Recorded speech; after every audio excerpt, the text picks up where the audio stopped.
ഇവിടെ പറയുന്നത് സ്തോത്രം പത്രോസിൻ്റെ 2-ാം ലേഖനത്തിൻ്റെ തുടർച്ചയാണ്. സ്തോത്രം. വിശ്വാസത്തോട് വീര്യവും, വീര്യത്തോട് പരിജ്ഞാനവും, പരിജ്ഞാനത്തോട് ഇന്ദ്രിയ ജയം. അപ്പോൾ ഇന്ദ്രിയ ജയമുള്ളവർക്ക് മാത്രമേ എന്ത് പറ്റത്തുള്ളൂ?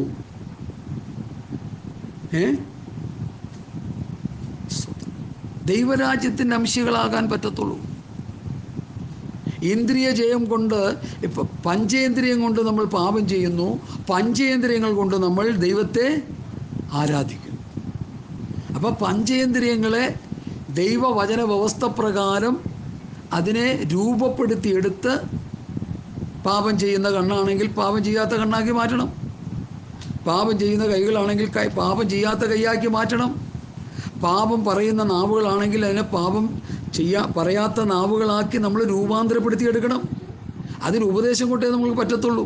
നിങ്ങൾ പാപത്തിൻ്റെ ദാസന്മാരായിരുന്നുവെങ്കിലും പഠിപ്പിച്ച ഉപദേശരൂപം ഹൃദയപൂർവ്വം അനുസരിച്ച് പാപത്തിന് സ്വാതന്ത്ര്യം പ്രാപിച്ച് നീതിക്ക് ദാസന്മാരായി. അപ്പോൾ ഉപദേശം പഠിച്ചനുസരിച്ച് പാപത്തിന് സ്വാതന്ത്ര്യം പ്രാപിച്ച് നീതി ചെയ്യുന്നവരായി തീരണം. നീതി ചെയ്യുക, ദൈവവചനം അനുസരിച്ച് ജീവിക്കുന്നവരായി മാറണം.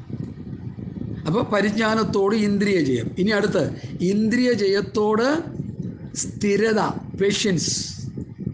ഇന്ദ്രിയ ജയം ടെമ്പറൻസ്, സ്ഥിരത. ഇന്ദ്രിയ ജയത്തോട് സ്ഥിരത. ഈ പേഷ്യൻസ് എന്നുള്ള വാക്കാണ് ഇംഗ്ലീഷിൽ KJV കൊടുത്തിരിക്കുന്നത്. അതിന് ദീർഘക്ഷമ എന്നാണ് സ്തോത്രം വചനത്തിൽ കാണാൻ കഴിയുന്നത്. റോമലേഖനം 5-ാം അധ്യായത്തിൻ്റെ 3-ാമത്തെ വാക്യം ഒന്ന് വായിച്ചാട്ട്. റോമർ 5:3. ഹല്ലേലൂയ, സ്തോത്രം. പെട്ടെന്ന് വായിച്ചു. കഷ്ടത സഹിഷ്ണുതയും, സഹിഷ്ണുത സിദ്ധതയും, സിദ്ധത പ്രത്യാശയെ ഉളവാക്കുന്നതെന്ന് പറഞ്ഞ് കഷ്ടങ്ങളെ പ്രശംസിക്കുന്നു. കഷ്ടത, സഹിഷ്ണുത, ദീർഘക്ഷമ, സഹിഷ്ണുത, ക്ഷമ, ദീർഘക്ഷമ. നമുക്ക് ആർക്കും ഇല്ലാത്തൊരു വിഷയമാണ് ഇവിടെ എടുത്ത് പറയുന്നത്. ക്ഷമയുണ്ട്, ദീർഘക്ഷമയുണ്ട്. ക്ഷമയെന്ന് പറഞ്ഞാൽ ഒരല്പം ഇതേ ഉള്ളൂ. പക്ഷെ ദീർഘക്ഷമ എന്ന് പറഞ്ഞാൽ വലിയൊരു അനുഭവമാണ്. അതെങ്ങനെ കിട്ടുന്നു? കഷ്ടതയിലൂടെ കിട്ടുന്നു. കഷ്ടങ്ങൾ അനുഭവിച്ച് ക്ഷമ പ്രാപിക്കുന്നു. ഒത്തിരി കഷ്ടങ്ങൾ അനുഭവിച്ചൊരു വ്യക്തിക്ക് പിന്നെ ഒരു പുതിയ കഷ്ടം വരുമ്പോൾ ആ കഷ്ടം കഷ്ടതയല്ലാതായി മാറും. എന്താ കാര്യം? ഒത്തിരി കഷ്ടതകൾ താൻ കടന്നുപോയി. അതുപോലെ ആ കരുത്തനായ ഒരു വിശ്വാസിയായി നമ്മൾ തീരുക. എന്ത് കഷ്ടം വന്നാലും പിടിച്ചു നിൽക്കാൻ കഴിയും. പൗലൂസിനും പത്രോസിനൊക്കെ അങ്ങനെയായിരുന്നു. അവരെ ഉപദ്രവിക്കുകയും ദേഹോദ്രവം ചെയ്യുകയും അവരെ കഷ്ടപ്പെടുത്തുകയും അവർക്ക് സ്വോത്രാച്ച കൊടുക്കാതെയും അവർക്ക് പട്ടിണിക്കിടുകയൊക്കെ ചെയ്തു. അവരതുപോലെ ഒത്തിരി കഷ്ടം അനുഭവിച്ചു. ആ കഷ്ടതയിലൂടെ അവരെന്ത് ചെയ്തു? തികഞ്ഞവരായിക്കൊണ്ടിരുന്നു. കഷ്ടത സഹിഷ്ണുതയും, സഹിഷ്ണുത സിദ്ധതയും, സിദ്ധത പ്രത്യാശയും ഉളവാക്കുന്നു എന്ന് പറഞ്ഞ് കഷ്ടങ്ങളിലും അപ്പോൾ ദീർഘക്ഷമ, സ്ഥിരതയുള്ള ഒരു ദീർഘക്ഷമ അവർക്കുണ്ടാകുന്നു. ക്ഷമയല്ല, ദീർഘക്ഷമ അവർക്കുണ്ടാകും. യാക്കോബിൻ്റെ ലേഖനം 5-ാം അധ്യായത്തിൻ്റെ 7, 8, 9, 10 വാക്യങ്ങളൊന്ന് വായിക്കാം. യാക്കോബ് 5:7, 8, 9 സ്ഥിരത, പേഷ്യൻസ് എന്നുള്ള വാക്കിൻ്റെ ചില വാക്യങ്ങൾ വായിച്ചോട്ടെ. 5:7, 8, 9, 10 പെട്ടെന്ന് വായിച്ചോ.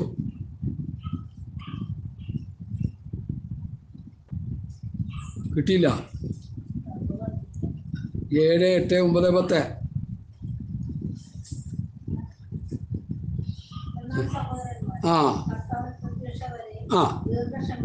കർത്താവിൻ്റെ പ്രത്യക്ഷത വരെ ദീർഘക്ഷമയോടെ ഇരിപ്പിൻ. കാത്തുകൊണ്ട് പിൻവഴി അതിന് കിട്ടുവോളം ദീർഘക്ഷമയോടെ ഇരിക്കുന്നുവല്ലോ. നിങ്ങളും ദീർഘക്ഷമയോടെ ഇരിപ്പിൻ, സ്ഥിരമാക്കുവിൻ. കർത്താവിൻ്റെ പ്രത്യക്ഷത സമീപിച്ചിരിക്കുന്നു.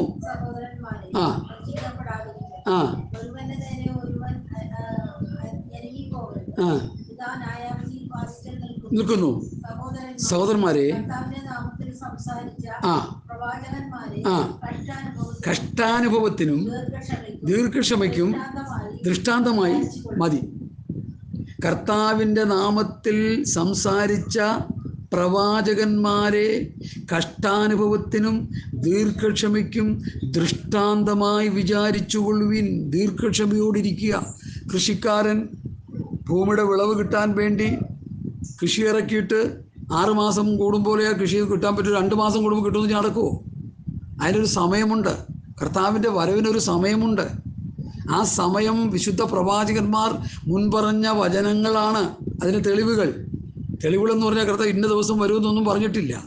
അതിൻ്റെ അടയാളങ്ങൾ തന്നിട്ടുണ്ട്. കർത്താവിൻ്റെ വരവിന് മുൻപ് ഭൂമിയിൽ സംഭവിക്കുന്ന അടയാളങ്ങളാണ് അതിന് തെളിവ്. ഒന്നാമത്തെ തെളിവെന്താ? അത്തി തളിർത്തു. ആരാണ് അത്തി? യഹൂദൻ.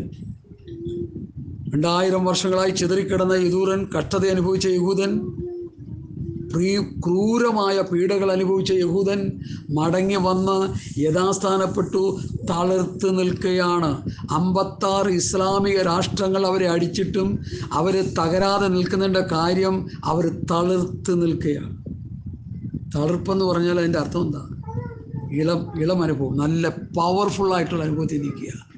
അതിനെ വാടിച്ചു കളയാൻ ഇവർക്ക് ആർക്കും കഴിയത്തില്ല. ദൈവം അവരെ തളർപ്പിച്ചിരിക്കുക. ഒരു കാലത്ത് ഒരു കഷ്ടത അനുഭവിച്ചു യേശുക്രിസ്തുവിനെ തള്ളിക്കളഞ്ഞ നിമിത്തം.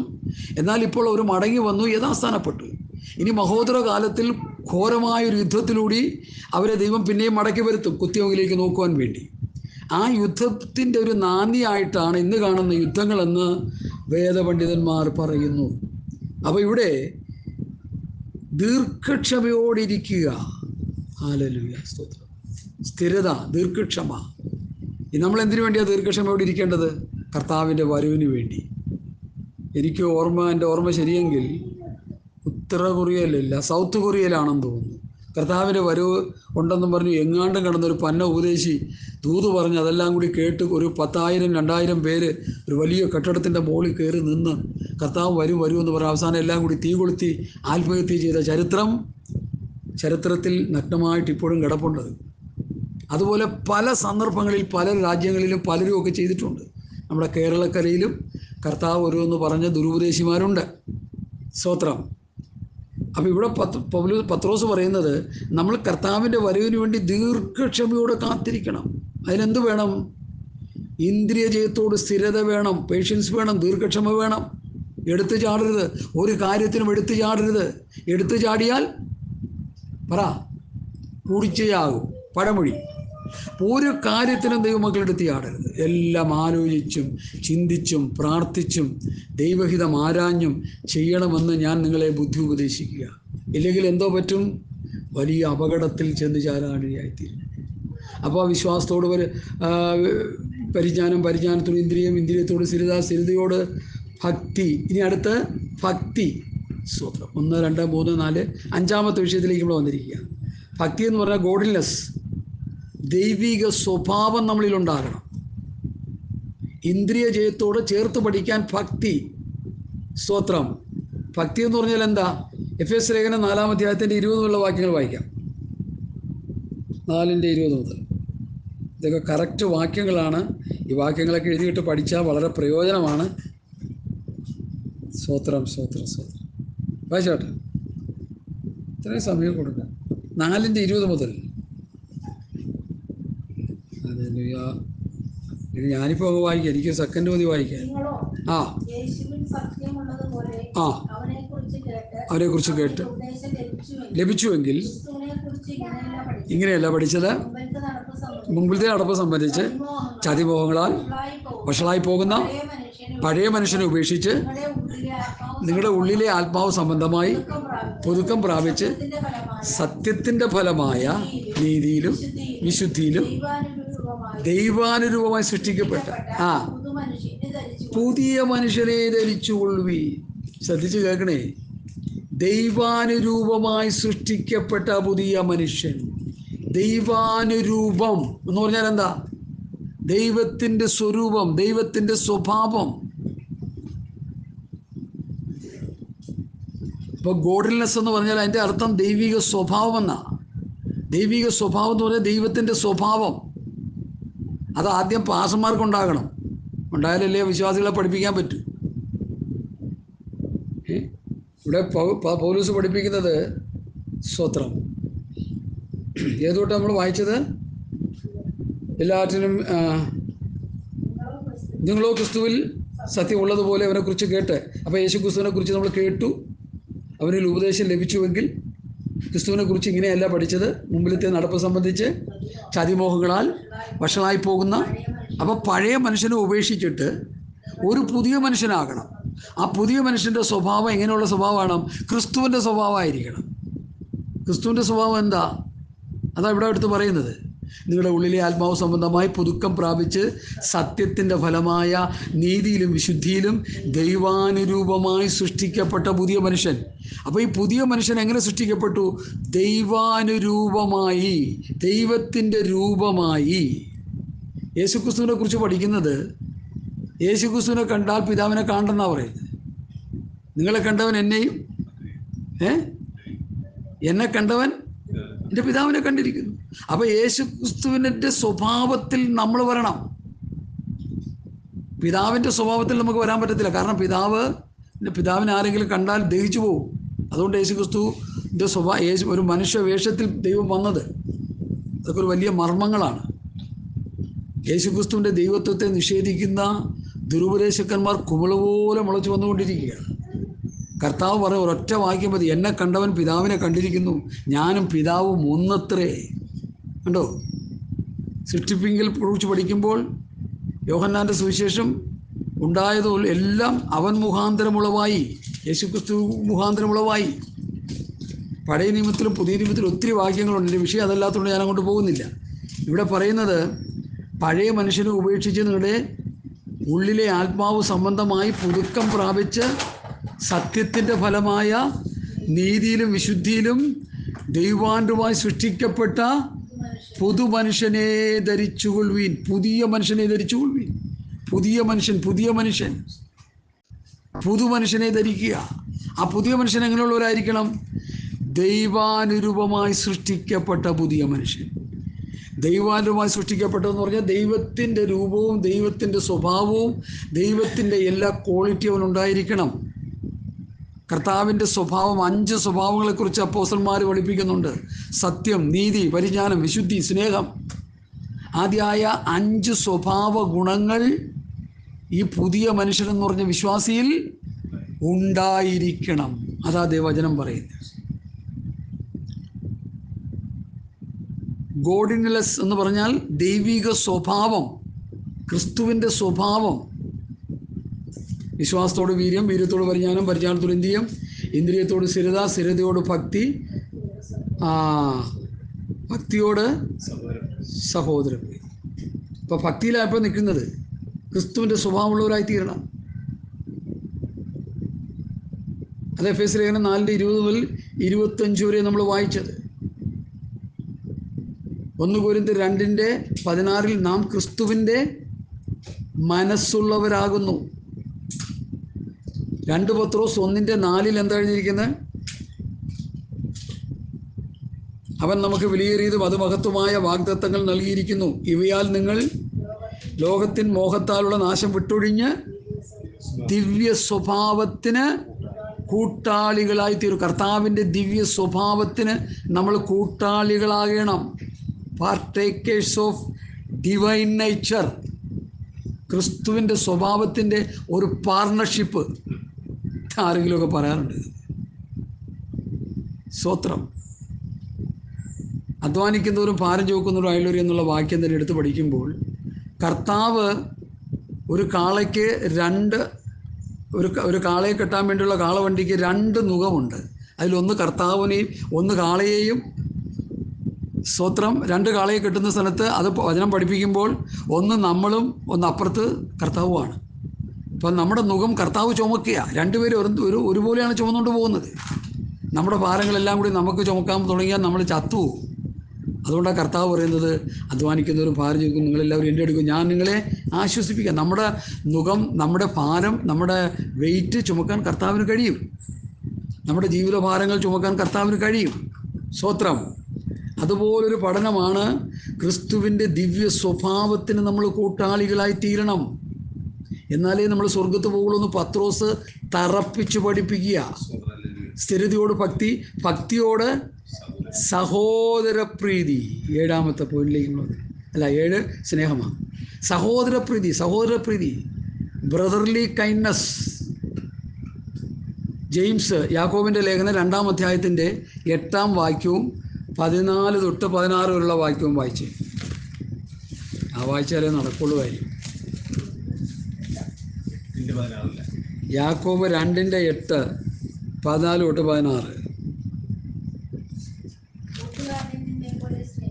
ആ ആ ആ അതാ സഹോദര സ്നേഹം. കൂട്ടുകാരൻ നിന്നെ പോലെ തന്നെ സ്നേഹിക്കണം.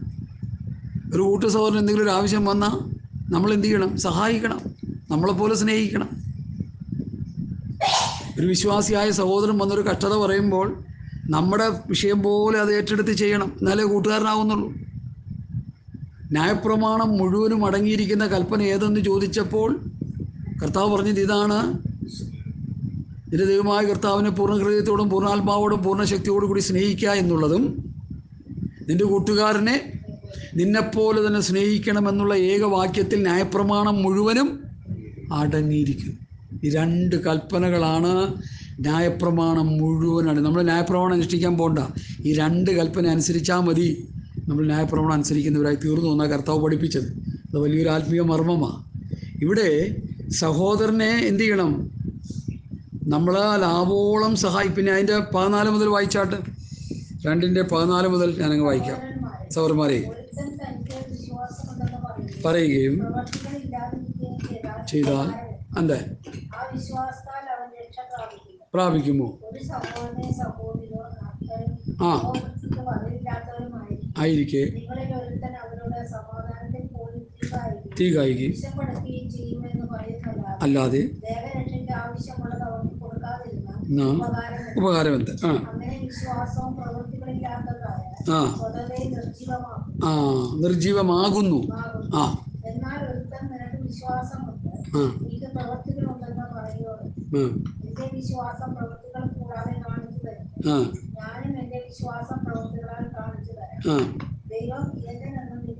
വിശ്വസിക്കുന്നു. ആ വിശ്വസിക്കുന്നു.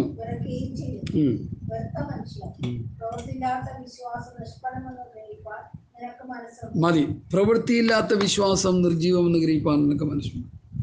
നിന്റെ സഹോദരനെ നിന്നെപ്പോലെ തന്നെ സ്നേഹിക്കണമെന്നുള്ള ഏകവാക്യത്തിൽ ന്യായപ്രമാണം മുഴുവനും അടങ്ങിയിരിക്കുന്നു എന്ന് കർത്താവ് പറഞ്ഞത് യഹൂദ അല്ലെങ്കിൽ മോശയുടെ ന്യായപ്രമാണം അനുസരിച്ച് ജീവിച്ചു വന്നവരോടാണ് കർത്താവ് പറഞ്ഞത്. സ്തോത്രം. എന്നാൽ ന്യായപ്രമാണ കാലത്ത് അവരനുസരിച്ചിരുന്നില്ല. സഹോദരനെ പകയ്ക്കുക ചെയ്തുകൊണ്ടിരുന്നത്. പുതിയ നിയമത്തിൽ വരുമ്പോൾ എന്ത് ചെയ്യണം? സഹോദരനെ പകയ്ക്കുന്നവൻ ആരാ? കൊലപാതകൻ. സഹോദരനെ സ്നേഹിക്കുന്നവർ, നിങ്ങൾ തമ്മിൽ സ്നേഹിക്കുന്നുവെങ്കിൽ വാസ്തവത്തിൽ നിങ്ങളെൻ്റെ ശിഷ്യന്മാരെന്ന് ലോകമറിയും. ആ അവസ്ഥയൊക്കെ എന്നേ മാറ്റപ്പെട്ടു. അതുകൊണ്ട് ഇവിടെ എഴുതിയിരിക്കുന്നത് ഭക്തിയോട് സഹോദരപ്രീതി, ബ്രദർലി കൈൻഡ്നസ്, സഹോദരപ്രീതി വളരെ വലിയൊരു വിഷയമാണ്. കൂട്ടു സഹോദരന്മാരെ സ്നേഹിക്കുക. ഇന്ന് കൂട്ടു സഹോദരന്മാരെ പാര വയ്ക്കുന്നതാണ് നമ്മൾ കണ്ടുകൊണ്ടിരിക്കുന്നത്. എങ്ങനെയെങ്കിലും കൂട്ടു സഹോദരൻ്റെ തലയിൽ അടിച്ച് അവനെ ഇരുത്താനുള്ള പരിപാടിയിൽ നിന്ന് പലരും ആത്മീയകോളത്ത് കണ്ടുകൊണ്ടിരിക്കുന്നത്. അതല്ല പ്രിയമുള്ളവരെ, സഹോദരങ്ങളെ തമ്മിൽ സ്നേഹിക്കുന്നതാണ് ആത്മീക അനുഭവം, അതാണ് ദൈവികം. ഇന്ന് സുവിശേഷം പ്രസംഗിക്കുന്നതിനേക്കാൾ ഉപരി നിങ്ങൾ തമ്മിൽ സ്നേഹിക്കുന്നുവെങ്കിൽ ലോകം മുഴുവൻ നിങ്ങളെൻ്റെ ശിഷ്യന്മാരെന്നറിയും. സ്നേഹിച്ചാൽ മാത്രം മതി ശിഷ്യന്മാരെന്നറിയും. കിടന്ന് പ്രസംഗിച്ചുകൊണ്ട് വലിയ കഥയില്ല. പ്രസംഗം വേണ്ടെന്നല്ല ഈ പറയുന്നത്. തമ്മിൽ സ്നേഹിച്ചുകൊണ്ട് ബഹുമാനിച്ചുകൊണ്ട് പ്രസംഗിക്കണം. അതിനാണ് വില, അതാണ് പ്രസക്തി. ഭക്തിയോട് സഹോദരപ്രീതിയോട് സ്നേഹം. 7ാമത്തെ പോയിന്റ്. വിശ്വാസത്തോട് വീര്യം, വീര്യത്തോട് പരിജ്ഞാനം, പരിജ്ഞാനത്തോട് ഇന്ദ്രിയം, ഇന്ദ്രിയത്തോട് സ്ഥിരത, സ്ഥിരത്തോട് ഭക്തി, ഭക്തിയോട് സഹോദരപ്രീതി, സഹോദരിപ്രോട് സ്നേഹം കൂട്ടിക്കൊള്ളണം. ഇവിടെ സ്നേഹം എന്ന് പറയുന്നതിന് ലവ്, ചാരിറ്റി, മറ്റുള്ളവരെ സ്നേഹിക്കുക. ഇന്ന് ചാരിറ്റി നടത്തുന്നത് കാശുണ്ടാക്കാൻ, അനാഥ കുഞ്ഞുങ്ങളെ പരിപാലിക്കാനെന്നും പറഞ്ഞ് വൃദ്ധസദനം ഉണ്ടാക്കി അതിൻ്റെ പേര് കാശുണ്ടാക്കുക. എന്നാൽ അതല്ല, ഇത് ദൈവസ്നേഹത്തിൽ നിന്നുകൊണ്ടാണ് ആ ചാരിറ്റി ചെയ്യേണ്ടത്, മറ്റുള്ളവരെ സ്നേഹിക്കേണ്ടത്. സ്തോത്രം. 1 കൊരിന്ത്യർ ലേഖനം 13-ാം അധ്യായം എടുത്ത് വായിച്ചാൽ മതി. അന്ന് വായിച്ചാട്ട്. സ്നേഹത്തെക്കുറിച്ച് അതിനേക്കാൾ വലിയൊരു അധ്യായം വേദപുസ്തകത്തിലില്ല. 1 കൊരിന്ത്യർ ലേഖനം 13-ാം അധ്യായം.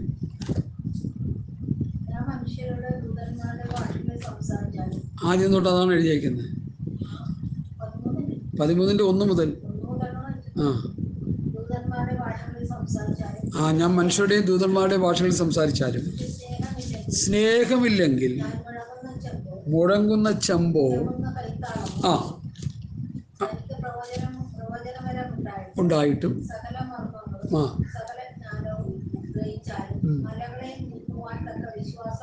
ഉണ്ടായാലും സ്നേഹമില്ലെങ്കിൽ ഏതുമില്ല.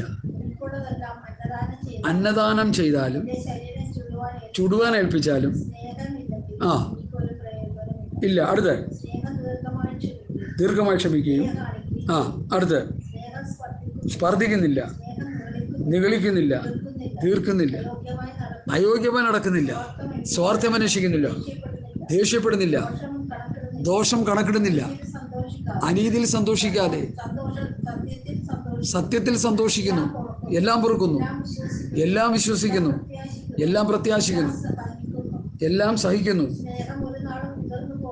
ആ ആ നീങ്ങിപ്പോവും, ആ നിന്നുപോവും, നീങ്ങിപ്പോവും,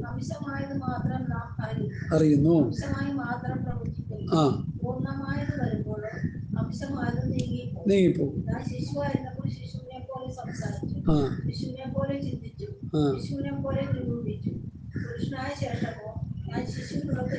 സ്നേഹത്തെക്കുറിച്ച് ആധികാരികമായി പൗലോസ് പഠിപ്പിച്ചു വന്നിട്ട് 11-ാം വാക്യം എന്തിനാണ് അവിടെ അങ്ങനെ എഴുതിയേക്കണേ?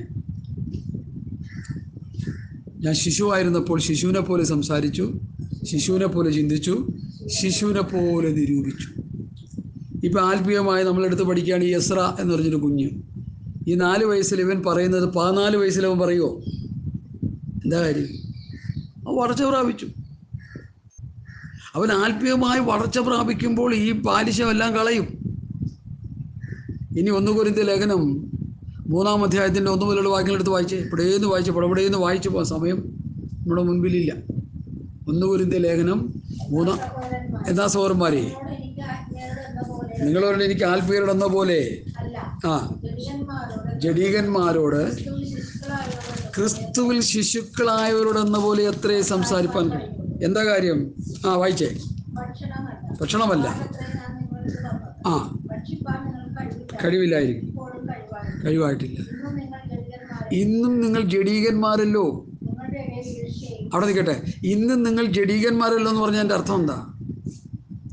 ഭക്ഷണം, ആത്മീക ആഹാരം കഴിക്കാൻ, വചനം ഭക്ഷിക്കാൻ കഴിയാതെ ലോകത്തിൻ്റെ ചപ്പും ചവറും മാത്രം തിന്നുകൊണ്ടിരിക്കുന്ന നിങ്ങൾ ജഡീകന്മാരാണ്, വളർച്ചയില്ലാത്ത ശിശുക്കളാണ്. ഇപ്പോൾ ഇവിടെ ഒരു കുഞ്ഞുണ്ട്, ആ കുഞ്ഞ് ചെയ്യുന്നതെല്ലാം ശൈശവാവസ്ഥയിലുള്ള കാര്യങ്ങളാണ്. 14 വയസ്സായി കഴിഞ്ഞാൽ അവൻ അങ്ങനെയുള്ള ഒരു കാര്യവും ചെയ്യത്തില്ല. കാരണം എന്താ? 14 വയസ്സാകുമ്പോൾ കോളേജിലോ ഹൈസ്കൂളിലൊക്കെ പഠിക്കേണ്ട പ്രായമായി. അപ്പോൾ ഇന്ന് പോലെ രക്ഷിക്കപ്പെട്ട വിശ്വാസികൾക്ക് ചക്കും ചുക്കും അറിഞ്ഞുകൂടാണ്ട് വായിത്തോന്ന് പറയുകയും വായിത്തോന്ന് ചെയ്യുകയും എന്തൊക്കെ കുരുത്തക്കേടുകൾ കാണിക്കാമോ അത് ചെയ്തുകൊണ്ടിരിക്കുന്നതിൻ്റെ കാര്യമെന്ന് പറഞ്ഞാൽ അവർ ആത്മീക ശൈശവാവസ്ഥയിൽ കിടക്കുകയാണ്. അവരെ വളർത്തുന്നില്ല. ശുശ്രൂഷകന്മാരവരെ വളർത്തിയെടുക്കുന്നില്ല. വചനമെന്ന മായമില്ലാത്ത പാല് കൊടുത്തവരെ വളർത്തുന്നില്ല. വേദോസ്തം വായിക്കാത്ത, പ്രാർത്ഥിക്കാത്ത വിശ്വാസി ഭൂമിക്ക് ഭാരമാണ്. ഹല്ലേലൂയ. ഞാൻ തിരുവെഴുത്തുകളെയും ദൈവശക്തിയും അറിയായികാൽ തെറ്റിപ്പോകുന്നു. തിരുവെഴുത്തുകളെ അറിയേണ്ട പോലെ അറിഞ്ഞില്ലെങ്കിൽ, ദൈവശക്തിയെ അറിയേണ്ട പോലെ അറിഞ്ഞില്ലെങ്കിൽ, പിശാച് കിടന്ന് ഉറഞ്ഞു തുള്ളുമ്പോൾ ദൈവശക്തിയാണെന്ന് പറയും. ആത്മീക ശുശ്രൂഷകൾ ചെയ്യുന്നവരെ വിവേചിക്കേണ്ടത് ദൈവവചനം കൊണ്ടാണ്. വൃക്ഷത്തെ അതിൻ്റെ ഫലം കൊണ്ട് തിരിച്ചറിയാം. ഇന്ന് ആത്മീക ശിശുക്കളുടെ ഒരു വലിയ കൂട്ടമാണ് ഇന്നത്തെ ആത്മീയ ഗോളത്തിൽ കിടക്കുന്നത്. ആ 3ന്റെ താഴോട്ടുള്ള ഭാഗം നിങ്ങൾ വായിച്ചോ? ഇപ്പോൾ വായിച്ചതിൻ്റെ ജഡീകന്മാരുടെ എന്ന പോലെ ക്രിസ്തുവിൽ ശിശുക്കളായവരുടെ എന്ന പോലെ അത്രയും നിങ്ങൾക്ക് സംസാരിപ്പാൻ കഴിഞ്ഞുള്ളൂ. ഞാൻ വായിക്കാം, അപ്പോൾ ഞാൻ പെട്ടെന്ന് വായിക്കും. ഭക്ഷണമല്ല പാലത്രയും ഞാൻ നിങ്ങൾക്ക് തന്നത്, ഭക്ഷിപ്പാൻ നിങ്ങൾക്ക് കഴിവില്ലായിരുന്നു. ഇപ്പോഴും കഴിവായിട്ടില്ല. രക്ഷിക്കപ്പെട്ട് 10ഉം 15ഉം വർഷമായിട്ട് വചനം ഭക്ഷിക്കാൻ കഴിയാത്ത വിശ്വാസികൾ കിടപ്പുണ്ട് നമ്മുടെ ആത്മീയ കുളത്തിൽ. ഇപ്പോഴും കഴിവായിട്ടില്ല. ഇന്നും നിങ്ങൾ ജഡീകന്മാരല്ലോ. നിങ്ങളുടെ ഇടയിൽ ഈർഷ്യവും പിണക്കവും ഇരിക്കെ നിങ്ങൾ ജഡീകന്മാരും ശേഷം മനുഷ്യരെ പോലെ നടക്കുന്നവരുമല്ലയോ? ഒരുത്തൻ ഞാൻ പൗലോസിൻ്റെ പക്ഷക്കാരനെന്നും മറ്റൊരുത്തൻ അപ്പൊല്ലോസിൻ്റെ പക്ഷക്കാരനെന്നും പറയുമ്പോൾ നിങ്ങൾ സാധാരണ മനുഷ്യരല്ലയോ? ലോകമനുഷ്യനെ പോലെയല്ലയോ എന്നാണ് ചോദിക്കുന്നത്. പൗലോസാർ, അപ്പൊല്ലോസാർ തങ്ങൾ കർത്താവ് നൽകിയതുപോലെ നിങ്ങൾ വിശ്വസിപ്പാൻ കാരണമായി തീർന്ന ശുശ്രൂഷകന്മാരത്രേ ഞാൻ നട്ടു, അപ്പൊല്ലോസ് നനച്ചു, ദൈവമത്രേ വളരുമാറാക്കിയത്. ആകയാൽ വളരുമാറാക്കുന്ന ദൈവമല്ലാതെ നടുന്നവനും നനയ്ക്കുന്നവനും ഏതുമില്ല. മനസ്സിലായി? ഈ സത്യം നമ്മൾ നന്നായിട്ട് മനസ്സിലാക്കും. ആത്മീക ശൈശവാവസ്ഥയിൽ കിടക്കുന്ന വിശ്വാസികളെ കൊണ്ട് ഇന്നത്തെ ആത്മീയ ഗോളം നിറഞ്ഞു കിടക്കുക. എബ്രായ ലേഖനത്തിൽ ഇവരെക്കുറിച്ച്, ഈ ശൈശവ അവസ്ഥയെക്കുറിച്ച് പറയുന്ന ഒരു ഭാഗം കൂടി വായിച്ചിട്ട് നമുക്ക് അടുത്ത ഭാഗത്തിലേക്ക് വരാം. എബ്രായ ലേഖനം 5-ാം അധ്യായം അതിൻ്റെ 11 വാക്യങ്ങൾ ഞാൻ വായിക്കുന്നു. ഇതിനെക്കുറിച്ച് ഞങ്ങൾക്ക് വളരെ പറവാനുണ്ട്. ഇതിനെക്കുറിച്ചെന്ന് പറഞ്ഞാൽ എന്താ? ന്യായപ്രമാണത്തിൻ്റെ ഉപദേശ സത്യങ്ങൾ നിഴലുകളായി, പൊരുളുകളായി പൗലൂസ് എബ്രായ ലേഖനത്തിലൂടെ ഇങ്ങനെ പഠിപ്പിച്ച് വരിക. അങ്ങനെ വരുമ്പോൾ താൻ പറയുക, ഇതിനെക്കുറിച്ച് ഞങ്ങൾക്ക് ഒത്തിരി പറവാനുണ്ട്, എങ്കിൽ കേൾപ്പാൻ നിങ്ങൾ മാന്യമുള്ളവരായി തീർന്നതുകൊണ്ട് തെളിയിച്ചു തരാൻ വിഷപ്പം. മാന്യമുള്ളവരായി തീരുക. എൻ്റെ ഈ മാന്യം, ശിശു ഈ എസ്ര ഇവിടെ കൊണ്ടുവന്ന് പ്രസവിച്ചിട്ടപ്പോൾ ഞാൻ നോക്കി, എപ്പോൾ നോക്കിയാലും ഉറക്കുക, എപ്പോൾ നോക്കിയാലും ഉറപ്പ്. ശിശുക്കൾ അങ്ങനെ ആത്മീയ ഉറക്കത്തിൽ കിടക്കുക. വയസ്സ് 30, 40, 50, 60 വയസ്സായ വിശ്വാസികളായിരിക്കും ആത്മീയമായി ഉറങ്ങിക്കിടക്കുക. ഈ ശിശു ഉറങ്ങിക്കിടക്കുന്നതിൻ്റെ കാര്യമെന്ന് വെച്ചാൽ അവർ കുഞ്ഞായതുകൊണ്ട് ഉറങ്ങിക്കിടക്കുക, ശിശു ആയതുകൊണ്ട് ഉറങ്ങിക്കിടക്കുക. ആ അർത്ഥത്തിലാണ് പൗലോസ് ഇവിടെ പറയുന്നത്. തെളിയിച്ചു തരുവാൻ ഞങ്ങൾക്ക് ആഗ്രഹമുണ്ട്. കാലം നോക്കിയാൽ ഉപദേഷ്ടക്കന്മാരായിരിക്കേണ്ട നിങ്ങളിപ്പോൾ ദൈവത്തിൻ്റെ അരുളപ്പാടുകളുടെ ആദ്യ പാഠങ്ങളിലേക്ക് വീണ്ടും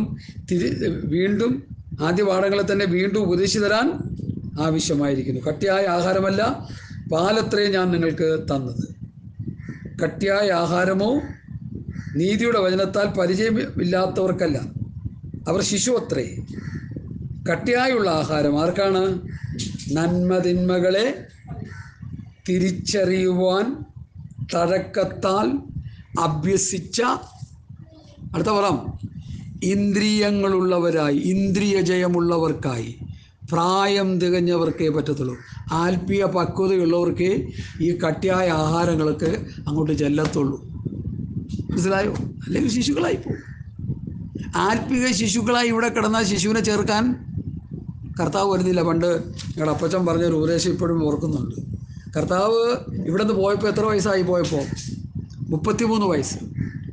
കർത്താവ് തിരിച്ചു വരുമ്പോൾ എത്ര വയസ്സാണ്? 33 വയസ്സ്. നിത്യയൗവനമാണ്. അപ്പോൾ ഈ കർത്താവ് ചേർക്കാൻ വരുമ്പോൾ ഈ എസ്രയെ പോലെ ഇവിടെ കിടക്കുന്ന കുറേ ശിശുക്കളെ ചേർക്കാനല്ല വരുന്നത്. ആരെ ചേർക്കാനാ? വളർച്ച പ്രാപിച്ച് ക്രിസ്തുവിൻ്റെ സമ്പൂർണ്ണതയായ പ്രായത്തിൻ്റെ അളവിലേക്ക് നടത്തപ്പെടുന്ന ആത്മീകരെ ചേർക്കാനാണ് കർത്താവ് വരുന്നത്. ഉപദേശത്തിൻ്റെ ഗൗരവം മനസ്സിലായോ? ശൈശവാവസ്ഥയിൽ കിടന്നാൽ എന്താ പറ്റും? കർത്താവ് വരുമ്പോൾ തൊഴിഞ്ഞു പോകും. അതുകൊണ്ട് ആത്മീയ ശൈശവാവസ്ഥ വിട്ട് ആത്മീയ വളർച്ചയിലേക്ക് വരണം. എഫേസ്യ ലേഖനം 4:14 അപ്പോസ്തലന്മാർ പറയുന്ന ഉപദേശം കേട്ട് വളർന്നില്ലെങ്കിൽ എന്തോ പറ്റും? 4:14 വായിച്ച് എന്താ പറ്റുമെന്ന് അവിടെ എഴുതി വെച്ചിട്ടുണ്ട്. പെട്ടെന്ന് വായിക്കേ.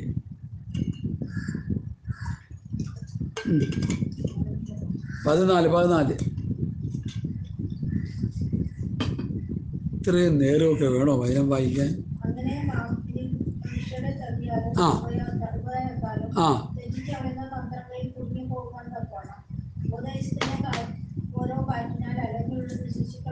മതി. അപ്പോൾ കർത്താവ് വരുമ്പോൾ ഉപദേശത്തിൻ്റെ കാറ്റിനാൽ അലഞ്ഞൊഴുന്ന ശിശുക്കളായാൽ എന്താ പറ്റും?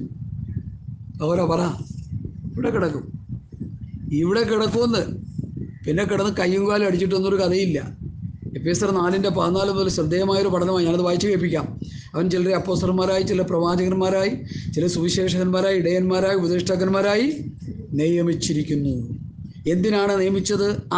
ആ നിയമിച്ചതെന്നുള്ള അർത്ഥമാണ് അത്. നാം എല്ലാവരും വിശ്വാസത്തിലും ദൈവത്തിനെ കുറിച്ചുള്ള പരിജ്ഞാനത്തിലുള്ള ഐക്യതയും തികഞ്ഞ പുരുഷത്വവും ക്രിസ്തുവിൻ്റെ സമ്പ്രദായ പ്രായത്തിൻ്റെ അളവും ഒരുപോലെ പ്രാപിക്കണം. മനസ്സിലായോ? വിശ്വാസത്തിൽ ദൈവത്തിനെ കുറിച്ചുള്ള പരിജ്ഞാനത്തിലുള്ള ഐക്യതയിൽ തികഞ്ഞ പുരുഷത്വവും ക്രിസ്തുവിൻ്റെ സമ്പ്രദായ പ്രായത്തിൻ്റെ അളവും ഒരുപോലെ പ്രാപിക്കുവോളം വിശുദ്ധന്മാരുടെ യഥാസ്ഥാനത്തിലുള്ള ശുശ്രൂഷയുടെ വേലയ്ക്കും ക്രിസ്തുവിൻ്റെ ശരീരത്തിൻ്റെ ആത്മീക വർധനവിനുമാകുന്നു. അങ്ങനെ ആത്മീയ വളർച്ചയും ആത്മീയ വർധനവും പ്രാപിച്ചില്ലെങ്കിൽ ഈ 14-ാം വാക്യത്തിൽ വിശ്വാസിയായി പോകും. എങ്ങനെ?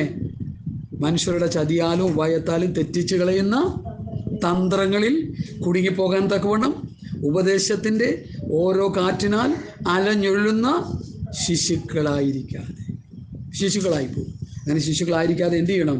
സ്നേഹത്തിൽ സത്യം സംസാരിച്ചുകൊണ്ട് ക്രിസ്തു എന്ന തലയോളം സകലത്തിലും വളരുവാനിടയായിത്തീരും. ശരീരം മുഴുവനും യുക്തമായി ചേർന്ന് ഏകീഭവിച്ചും ഓരോ അംഗത്തിന് അതിന് വ്യാപാരത്തിനൊത്തവണ്ണം ഉദവി ലഭിക്കാനുള്ള ഏത് സന്ധിയാലും സ്നേഹത്തിലുള്ള വർധനയ്ക്കായി അവനിൽ നിന്ന് വളർച്ച പ്രാപിക്കുന്നു. അപ്പോൾ ഈ സ്നേഹം എന്നുള്ളത് പൗലൂസ് പറഞ്ഞു വന്നു. സ്നേഹിക്കുന്നില്ലെങ്കിൽ എന്താ അർത്ഥം? തമ്മിൽ സ്നേഹിക്കുന്നില്ലെങ്കിൽ യാതൊരു അർത്ഥവുമില്ല. 1 കൊരിന്ത്യർ ലേഖനം 13-ാം അധ്യായം പഠിച്ച് വരുമ്പോൾ അതിൻ്റെ ഇടയിൽ ആ 11-ാം വാക്യം കൊണ്ടുവന്ന് തിരികെ കയറ്റിയതിൻ്റെ പ്രധാന കാരണം ശിശുവായിരുന്നപ്പോൾ ശിശുവിനെ പോലെ സംസാരിച്ചു, ശിശുവിനെ പോലെ നിരൂപിച്ചു, ശിശുവിനെ പോലെ ചിന്തിച്ചു. പുരുഷനായ ശേഷമോ ശിശുവിനുള്ളത് ത്യജിച്ചു കളഞ്ഞു. അപ്പോൾ അതിൻ്റെ അർത്ഥം ശൈശവാവസ്ഥ വിട്ടാലേ ആത്മീയമായി വളർച്ച പ്രാപിക്കാൻ കഴിയുള്ളൂ എന്ന് സാരം. ആത്മീയമായി വളർച്ച പ്രാപിച്ചാലേ നന്മതിന്മകളെ തിരിച്ചറിയാനുള്ള ഈ മായമില്ലാത്ത പാല് കുടിച്ച് വളരാൻ പറ്റത്തുള്ളൂ. ഇതാണ് പൗലൂസ് പഠിപ്പിക്കുന്ന ശരിയായ ദൈവവചനത്തിൻ്റെ പഠനം. അപ്പോൾ ഇനിയും അടുത്ത വിഷയത്തിലേക്ക് നമ്മൾ വരിക. അപ്പോൾ വിശ്വാസത്തോട് വീര്യം, വീര്യത്തോട് പരിജ്ഞാനം, പരിജ്ഞാനത്തോട് ഇന്ദ്രിയം, ഇന്ദ്രിയത്തോട് സ്ഥിരത, സ്ഥിരതയോട് ഭക്തി, ഭക്തിയോട് സഹോദരപ്രീതി, സഹോദരപ്രീതിയോട് സ്നേഹം കൂട്ടിക്കൊള്ളും. അപ്പോൾ ഇതെന്ത് ചെയ്യണം? 7 കാര്യങ്ങൾ ഉണ്ടാവുകയും അത് നമ്മളിൽ വർദ്ധിച്ചു കൊണ്ടിരിക്കുകയും വേണം. എന്നിട്ട് ഇനി അടുത്ത വാക്യത്തിലേക്ക് നമുക്ക് വരാം. സ്തോത്രം. അതിൻ്റെ 8-ാമത്തെ വാക്യം 1 പത്രോസ് 2:8.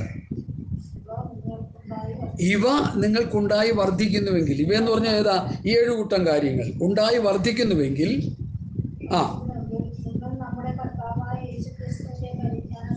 പരിജ്ഞാനം സംബന്ധിച്ച് ഉത്സാഹമില്ലാത്തവരും നിഷ്ഫലന്മാരും ആയിരിക്കില്ല. അവയില്ലാത്തവനോ കുരുടനത്രേ, അവൻ ഹ്രസ്വദൃഷ്ടിയുള്ളവനും. മതി